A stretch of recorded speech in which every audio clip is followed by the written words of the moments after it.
Coco in action, walang maiiwan sa hirap. Kilos pagbabago, Pusyo Cocote, pag-asa't pag-unlad ang hatid niya sa lahat. Medical, mission libreng gamot at operasyon, marami pang tulong si Coco, mahal niya tayong lahat.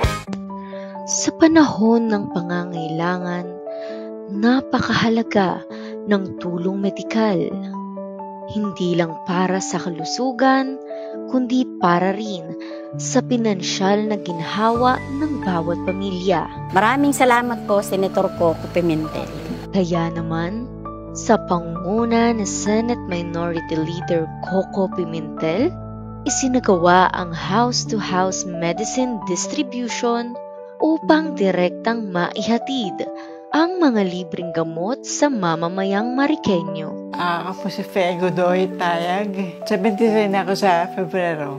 Na-stroke po ako mula pa noong October 2019. Half left side ko na apektuhan. Hindi na makalakad. Hindi na mailakad tong kaliwa. Pati pagsalita ko, ito wala na talagang galaw. Ay, napakalaking tulong po.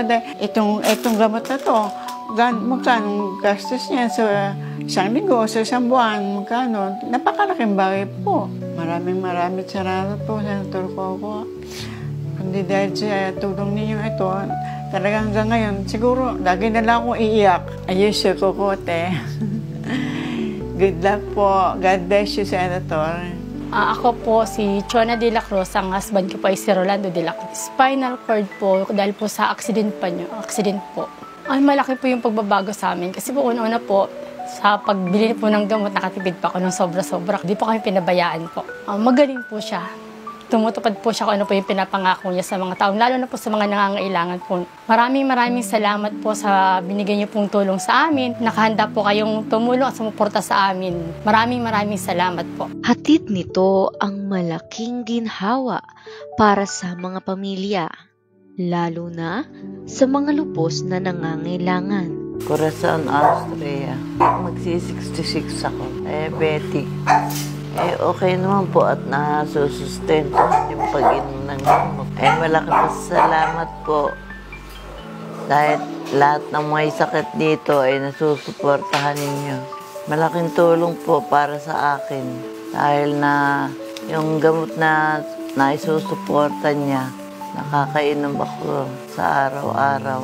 Lamberto D. Trinidad, 59, diabetic, paghihina ng mata, paglalabo siya, fatty, liver, lahat marami ng halos sakit Mahirapan ka ng tumayo, mahirapan ka ng insomnia, yung pagtutulog. Maraming salamat po sa naibibigay na tulong mula rito sa amin. Taos pusong pasasalamat sa inyo po lahat. Kaya naman patuloy ang pagsusumikap ni Senator Coco Pimentel na maiparating ang tunay na serbisyo direkta sa inyong tahanan. Dahil ang kalusugan ay kayamanan at walang Mariqueñong dapat mapag-iwanan.